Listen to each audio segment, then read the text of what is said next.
Chapter 21. Now the Lord was gracious to Sarah, as he had said, and the Lord did for Sarah what he had promised. Sarah became pregnant and bore a son to Abraham in his old age, at the very time God had promised him. Abraham gave the name Isaac to the son Sarah bore him. When his son Isaac was 8 days old, Abraham circumcised him as God commanded him. Abraham was 100 years old when his son Isaac was born to him.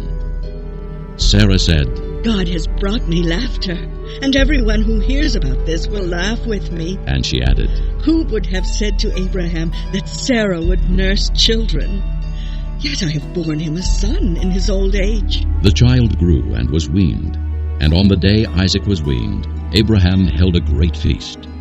But Sarah saw that the son whom Hagar the Egyptian had borne to Abraham was mocking, and she said to Abraham, Get rid of that slave woman and her son, for that slave woman's son will never share in the inheritance with my son Isaac. The matter distressed Abraham greatly, because it concerned his son. But God said to him, Do not be so distressed about the boy and your maidservant. Listen to whatever Sarah tells you, because it is through Isaac that your offspring will be reckoned. I will make the son of the maidservant into a nation also, because he is your offspring. Early the next morning, Abraham took some food and a skin of water and gave them to Hagar. He set them on her shoulders and then sent her off with the boy. She went on her way and wandered in the desert of Beersheba. When the water in the skin was gone, she put the boy under one of the bushes. Then she went off and sat down nearby, about a bow shot away, for she thought, I cannot watch the boy die. And as she sat there nearby, she began to sob. God heard the boy crying, and the angel of God called to Hagar from heaven and said to her, What is the matter, Hagar? Do not be afraid. God has heard the boy crying as he lies there. Lift the boy up and take him by the hand, for I will make him into a great nation.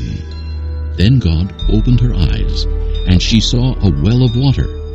So she went and filled the skin with water and gave the boy a drink. God was with the boy as he grew up. He lived in the desert and became an archer.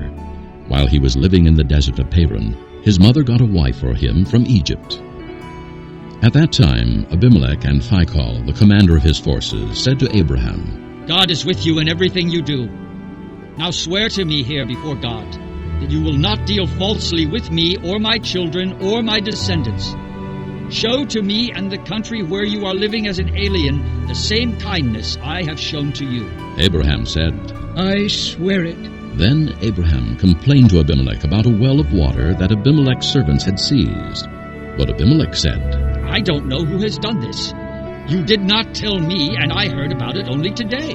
So Abraham brought sheep and cattle and gave them to Abimelech, and the two men made a treaty. Abraham set apart 7 ewe lambs from the flock, and Abimelech asked Abraham, What is the meaning of these 7 ewe lambs you have set apart by themselves? He replied, Accept these 7 lambs from my hand, as a witness that I dug this well. So that place was called Beersheba, because the two men swore an oath there. After the treaty had been made at Beersheba, Abimelech and Phicol, the commander of his forces, returned to the land of the Philistines. Abraham planted a tamarisk tree in Beersheba, and there he called upon the name of the Lord, the eternal God. And Abraham stayed in the land of the Philistines for a long time.